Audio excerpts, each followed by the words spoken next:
mau tanya, bagaimana hukumnya menggugurkan kandungan sebelum berumur 1 bulan? Karena suami meninggal dunia, takut jadi bahan gunjingan tetangga. Jazakumullahu khairan.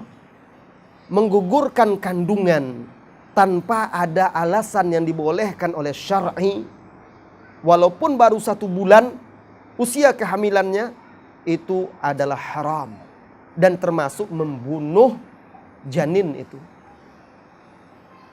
Di dalam Al-Quran, di beberapa surat, di beberapa tempat di dalam Al-Quran, Allah Subhanahu wa ta'ala melarang kita untuk membunuh anak-anak. Allah Subhanahu wa ta'ala menjelaskan di salah satu ayatnya, wala taqtulu auladakum khasyata imlaq. Janganlah kalian membunuh anak kalian karena takut miskin, susah. Nah, jadi orang Arab dulu membunuh anaknya dengan 2 alasan. Takut miskin atau karena malu. Karena malu biasanya kalau anaknya perempuan, dia bunuh. Nah, kalau yang takut miskin ini, biasanya para ulama menyimpulkan menggugurkan kandungan masuk ke bagian ini. Biasanya kalau orang khawatir miskin itu dia bunuh janin itu sebelum lahir. Kalau sudah lahir itu dia malu. Dahulu itu kalau dilahirkan adalah perempuan, wa idza busyira ahaduhum bil untha dhalla wajhuhu muswadda wa huwa kadhib.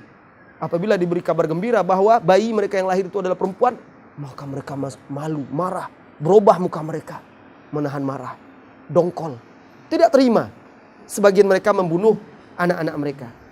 Sebagian lagi membunuh karena takut miskin. Nah, ini biasanya membunuh takut miskin ini dijelaskan oleh para ulama, biasanya kalau sebelum lahir digugurkan. Kalau sudah lahir, tahu dia laki-laki, malah laki-laki itu menjadi penopang hidup. Karena khawatir, dia bunuh. Jadi kesimpulannya, menggugurkan kandungan adalah perbuatan dosa, haram. Dan itu melanggar firman Allah Subhanahu wa ta'ala yang melarang kita membunuh anak-anak kita. Dan janin itu bakal menjadi anak, apapun alasannya. Kecuali alasan yang bisa diterima syar'i. Maka misalnya janin itu kalau dia melahirkan akan membahayakan nyawa sang ibu. Misalnya sebenarnya dia tidak bisa lagi hamil, tapi qadar Allah dia mengandung juga. Dan dokter-dokter yang ahli, amanah, terpercaya sudah menjelaskan, memfatwakan bahwa dia kalau dipaksakan juga nanti hamil, melahirkan akan membahayakan nyawanya. Maka di sini dipilihlah doror yang paling ringan, yaitu menyelamatkan nyawa sang ibu. Nah, jadi ini salah satu contoh dibolehkan. Nah, ada wanita itu yang lemah sekali, tidak kuat lagi, sudah beberapa kali operasi misalnya, tidak bisa lagi. Nah, akhirnya diputuskan seperti itu.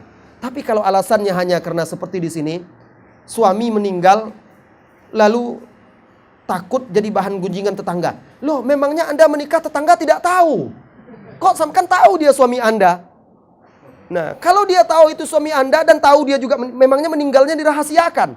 Kan orang tahu dia meninggal. Nah, jadi malu apa lagi, orang sudah tahu kok itu suami Anda dan Anda hamil dari dia. Nah, kan belum nampak perut saya. Ya kan enggak perlu dikasih tahu. Ya. Nah, jadi tidak perlu selama Anda itu adalah anak Anda, maka tidak perlu malu, dijaga, dididik, dirawat. Mudah-mudahan nanti menjadi anak yang soleh.